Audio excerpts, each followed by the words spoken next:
நிகழ்ந்து, செங்கல் நீர் புஷ்பம் வாய் நிகழ்ந்துட்டு கொல்லுன்னு மலர்ந்து நிற்கிறது, ஆம்பல் வாய் கூம்பிடுத்தோம். இதுலேருந்து உனக்கு தெரிய வேண்டாமா, நான் எங்கேயோ இருக்கக்கூடிய ஒரு பூவை நான் சொல்லலை.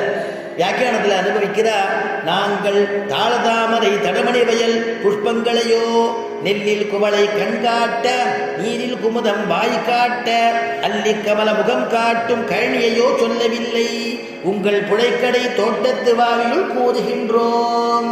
நாங்கள் எங்கேயோ போய் தாளதாமரை திருமோகூர்ங்கிற திவ்ய தேசம், அந்த பெருமாளுக்கு வழித்துணை வந்து அந்த பெருமாளுக்கு திருநாமம் காளமேக பெருமாள், மோகனவல்லி தாயார்னு அற்புதமான பெருமாள். அந்த பெருமாளை வந்து அந்த ஊருக்கு போய் தடமணி வயல் திருமோகூர், அந்த திருமோகூரில் இருக்கக்கூடிய தடமணி வயலில் போய் நான் அந்த புஷ்பத்தை புஷ்பிச்சு கொடுத்தாருன்னு நான் பார்க்க சொல்லலை. உங்களுடையதான கொல்லையில் இருக்கக்கூடிய ஒரு நடவாப்பியில் இருக்கக்கூடிய புஷ்பம் செங்கழில் வாய் நிகழ்ந்து கொடுத்து பாரு அப்படின்னா. இன்னொரு புஷ்பம் சொல்றா, திருமங்கை ஆழ்வார் ஆச்சரியமான தேரழந்தூருங்கிற திவ்ய தேசத்துக்கு எழுந்துள்ளாராம். அங்கே எழுந்துடனோட பார்த்தா புஷ்கரியில் ஸ்நானம் பண்ணிட்டு வருவோம்னு இப்படி எட்டி பார்க்குறார். யாரும் ஸ்திரீகள்லாம் ஸ்நானம் பண்ணிட்டு இருக்காளே அப்படின்னு விட்டு என்ன பண்ணாரோ, அங்கேயே ஒரு ஓரமாக இப்போ நம்ம இறங்க வேண்டாம், அவள்லாம் கரையேறினவுடனே நம்ம போய் இறங்கி ஸ்நானம் பண்ணலான்ட்டு ஒரு ஓரமாக இருந்தாரோ. மணி வந்து அவர் வந்து ஒரு பிமால ஒரு 5 மணிக்கு வந்துவிட்டார். அப்புறம் 6 ஆச்சு, 7 ஆச்சு, 8, 9 ஆச்சு. அர்ச்சகர் வந்தார், ஏன் சுவாமி இன்னும் உட்காந்துருக்கீங்க, ஸ்நானம் பண்ணலையான்னு. இல்லை, யாரோ ஸ்திரீகள் முகங்கள் தெரியறது, அவள் ஸ்நானம் பண்ணிட்டு இருக்கா, அவள் வந்த விட்டு நான் திருப்பி எடுக்கலாமேன்னு நினச்சிட்டு இருக்கேன். அது ஸ்திரீகள் இல்லை, நன்னா உத்துப்பாரோ புஷ்பங்கள்னாராவன்.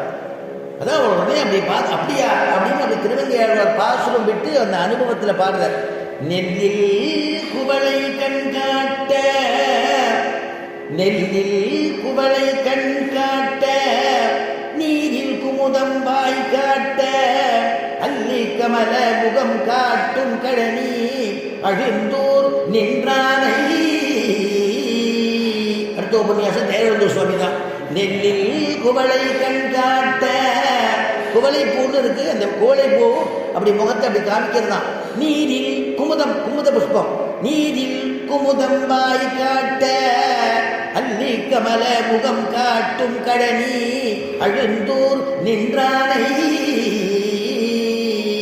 அதனால அது புஷ்பம் தான் தெரியலையா, அதனால இங்கே இருக்கக்கூடிய பெண்டீர்கள்லாம் கூட இந்த மாதிரி புஷ்பத்தை போல முகம் படைச்சவாளா பாகவதாளா இருப்பாளோ அப்படின்னு மங்களாசாசனம் பண்றாராம். இங்கே சொல்றா, அந்த மாதிரி நான் அவ்வளோ தூரம் தேரழந்தூர் வரைக்கும் போய் பார்க்கணும், அங்கே போய் உபன்யாசத்தை கேட்கணும்னு சொல்லல. அந்த தேரழந்தூர் சுவாமி இங்கே வர இங்கேயே நீங்கள் கேட்கலாம் உபன்யாசத்தை.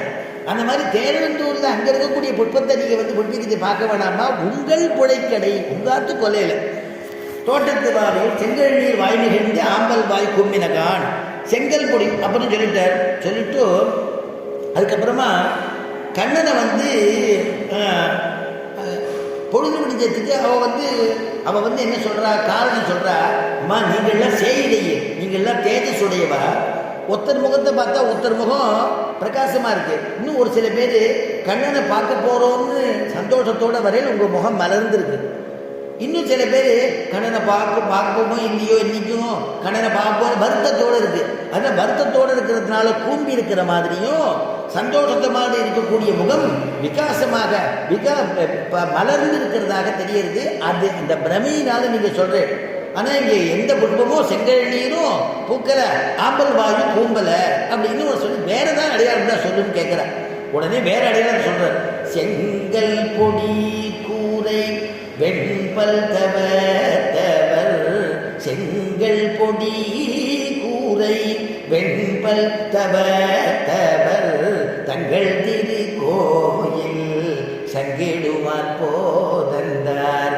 செங்கல் பொடி கூரை வெண்பல் தவர், செங்கல் பொடி கூரை அப்படின்னா செங்கல் பொடி கூரைன்னு சிகப்பு கலர் நிறம் வஸ்திரம் அணிஞ்ச ஆச்சரியமான வைஷ்ணவ ஆச்சாரின்னு அர்த்தம். செங்கல் பொடி கூரை, கூரைன்னா வஸ்திரம், நிறம்னா செங்கல் பொடி போல, சிகப்பு நிறத்தை அடைந்த சன்னியாசிகள்னு அர்த்தம். செங்கல் பொடி கூரை வெண்பல் தவர்த்தவர். ஏன் வெண்பல் அப்படின்னா அவள் வந்து வாசனா திரவியங்கள்லாம் உபயோகிச்சுக்க மாட்டாள். அதனால பல் எப்படி இருக்குமா, வெள்ளை வெள்ளைன்னு பளிச்சுன்னு இருக்குமா, அதனால அப்படின்னு ஒரு அர்த்தம்.